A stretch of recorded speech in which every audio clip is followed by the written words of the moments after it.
I move fast. I move with purpose. Anyone who has ever spent time with me has absent-mindedly followed me at least once. I never look blind because apparently I really look like I know where I'm going. I've never seen out of my right eye. I have a 5-degree field of light out of my left. I acquired my double engineering degree at Oregon State University, electrical engineering and computer science. I worked full-time the duration, paying for tuition and expenses out of pocket. In my spare time, I ran full-length marathons and one ultramarathon, a 35-mile run.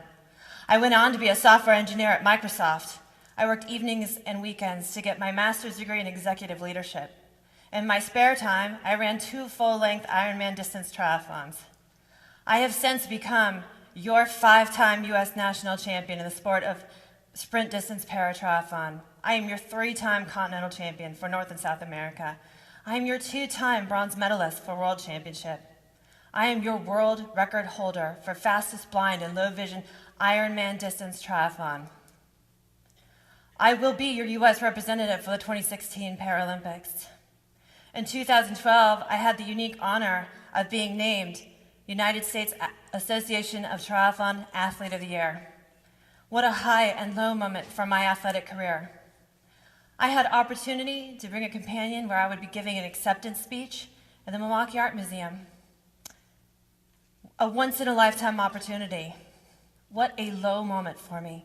I had no one to share that with. I had no one to bring with me. My perceived disability is blindness. My true disability, what I am disabled by, is addiction to external validation. In April of 1986, my family structure eroded in a violent and nasty divorce. I have made a commitment to never air the family business publicly. But I can say this. I knew anything I said at the age of 5 could be misconstrued. I knew attracting attention to myself meant attracting the next attack. I became expert at hiding in plain sight.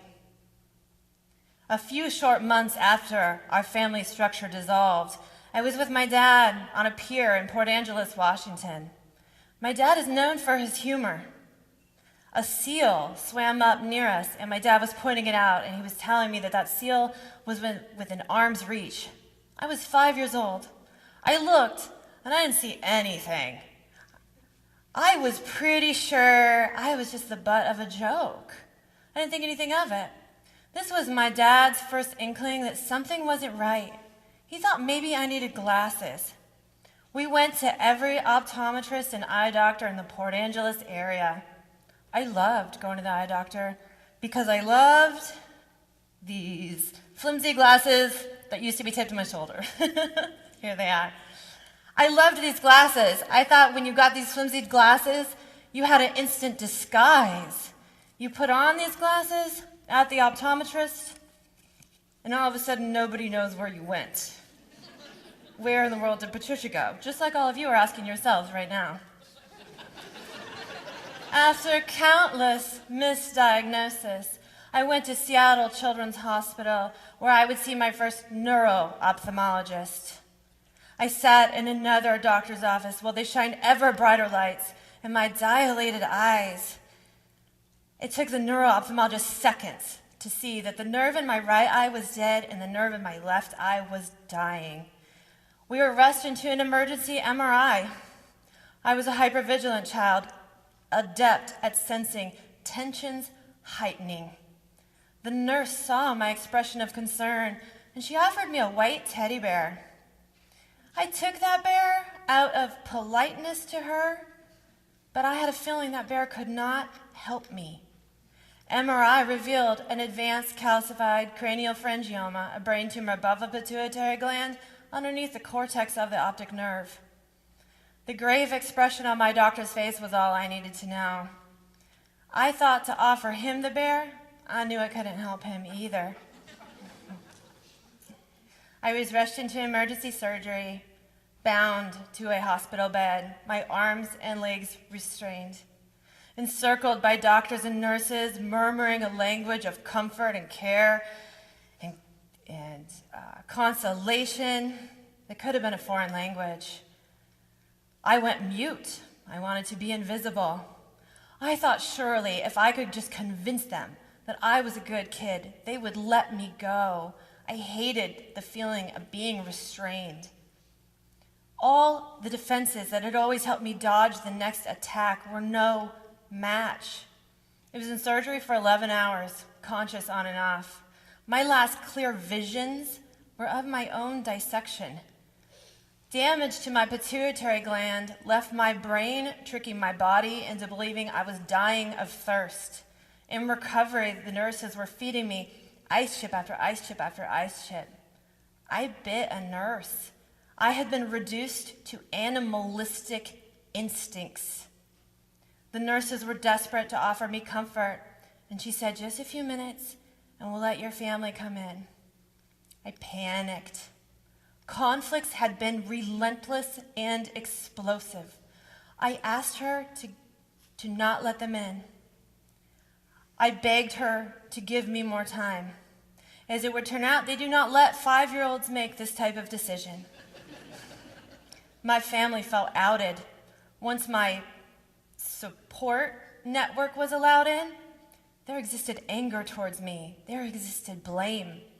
I was held accountable for the social consequence of honesty in my most broken moment.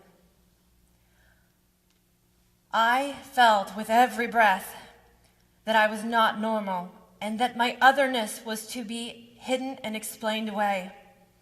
Many dramas played out that day, but not a single one of them had to do with the best interest of a hurting child. I had questions. I wanted to know why conflicts couldn't have been quieted for one day. I wanted to know why my pain existed only in a blind spot. I wanted to know why I wasn't worth more. At the age of 5, the only answer I could surmise was I wasn't worth more because somehow I hadn't earned it. I want you to think for a second about the person you know to be the most confident person you've ever met. My circle tells me the most confident person they've ever met is me. What they don't realize is that my overachievement is a veil for very deep hurts. I am 35 years old. I'm still dodging the next attack. My constitution had been of invisible child. Well, today, it's more of a dare. I dare you to try. The manifestation is different, protective, all the same. I saw my own worth as tarnished and fading. The birth of an overachiever desperately chasing competence to fill the void of personal worth, hoping that the next hurdle cleared would be the one to mend my broken sense of value. Lack of fulfillment with accolades served as self-fulfilling proof that I was damaged goods. Achievement requires esteem. Esteem is fueled by both competence, what you do, and worth, awareness of your inherent value as a human being. A stifled sense of worth can leave a seemingly successful person a person who is struggling secretly. I spent years trying to heal deep wounds through the distraction of achievement. What I did not know then that I know now is that your worth, your inherent value, transcends the most impressive thing you've ever done. Your value is bigger than your biggest achievement. In 2014, 2 years ago, I received a phone call. My dad's a doctor. He launched into the details of my dad's health. He thought I knew.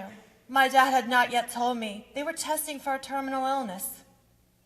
The prospect of losing my most consistent person was deeply unsteadying. I flew to Michigan to help sort out details and diagnosis. While in Michigan, I received a second unexpected phone call. My neighbor, she was upset. She says, "Don't worry, I have your dog." I say, "Well, why in the world do you have my dog?" She was surprised I didn't know. A random attack, April Fool's 2014, 2 years ago from yesterday. My house had been hit by an arson. My fortress was burning down. Dad did the only thing he knows to do. He wanted to lighten the mood, so he launched into jokes. He said, "Well, who did you piss off this time?" And he laughed. The flames were not put out yet. As far as I was concerned, the mood was lit up enough. I am calm under pressure. I spoke the words. I'm not ready to joke about this. When I felt broken down to my most bare components, it took all my strength to have the presence of mind to maintain empathy. Well, again, my well-being existed only in a blind spot. I flew home with the intention of rebuilding my fortress. I missed 1 day of workouts. I missed 2 days of work. I had a motivational speech to give 4 days after my fire. I had the final draft of my book due 7 days after my fire. Nothing got dropped. I didn't miss a deadline. My well-being existed in my own blind spot. I felt like surely if I can do Ironman, I can do this. Any second that I couldn't operate at my 110% level felt like a failure. As long as I can remember all my life, I've heard, "You are an army of one. You are a machine. You are a powerhouse. You are a linebacker of life. You are unstoppable. You are not normal." Sometimes spoken as an affirmation of strength, which I love.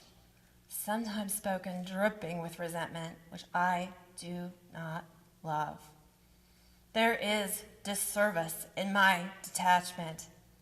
A week after my fire, a close friend of mine said to me that she thought it was amazing that nothing ever upset me. I thought it was really amazing that people believed that. The people who I knew and loved the most had no idea how badly I was hurting. It was with the onset of compounding crisis that I saw how ineffective my defenses had become. I knew in order to rebuild my fortress this time, I was going to have to step out of the shadows and be seen as a whole person.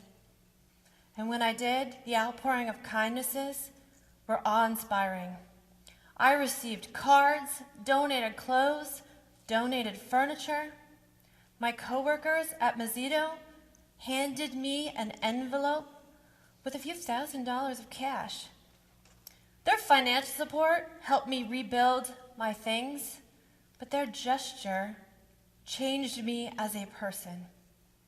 Their generosity to me had nothing to do with my resume. They were compelled out of genuine concern for my sense of well-being.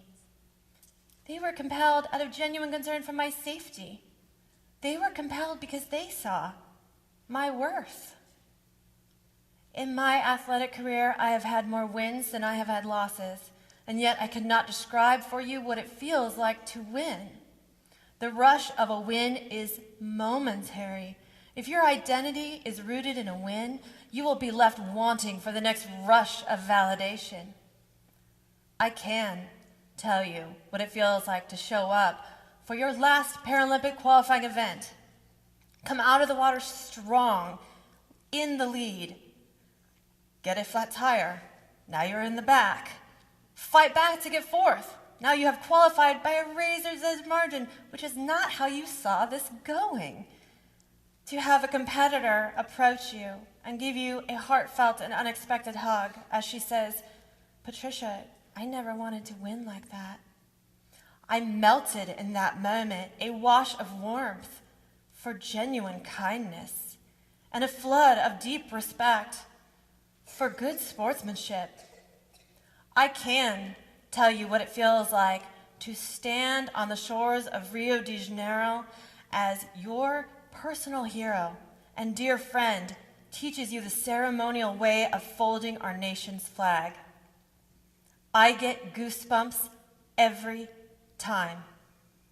I intend to continue to chase gold for my country, but this will be the first time that I am chasing achievement for all the right reasons, setting aside the need for external validation and instead using this as an expression of the gift of athleticism, of the gift of work ethic, and of the gift of connection. I, in allowing connection, have only become stronger, and as a result, I feel like I only have that much more to give back. My illusion, my feeling of impenetrability had roots in defenses, delusion, and denial. Today, my highest aspiration is to be understood as a whole person with all of the uncomfortable complexities of human condition. If I could today, as an adult, go back to 1986 and speak to my young self, I would say, you are not now, you have never been, and you will never be damaged goods. You're a child. You're not to be held accountable for the social consequence of anything. There is nothing you could have done to bring this on yourself. You have nothing to prove. Value isn't earned. To attempt to derive value as a human being through achievement is like trying to pile enough sand to hit the limits of the universe. Achievement and worth are unrelatable quantities. I would say that throughout what I understand to be the fight of your life, you will be alone. There is no lifeline coming. If there's anything I could do to change that, I would do it, but I can't. Your survival instincts are strong. You have a strength that will come from deep within. So please hold hope, because your life is going to get so much better. You will be tested. Every day you will face the same choice. Choose to hide or choose to be seen. To hide is to choose fear, bathing in bitterness, a poison that will harm yourself and others. To be seen is to choose love, to be a source of genuine caring, to be someone who can be trusted, to lift others up, someone who is a source of light irregardless of the relentless pressure you feel. You know in the fiber of your being what it is the right choice. Fear and bitterness is not for you. Your business is light. Always light, only light, bright light.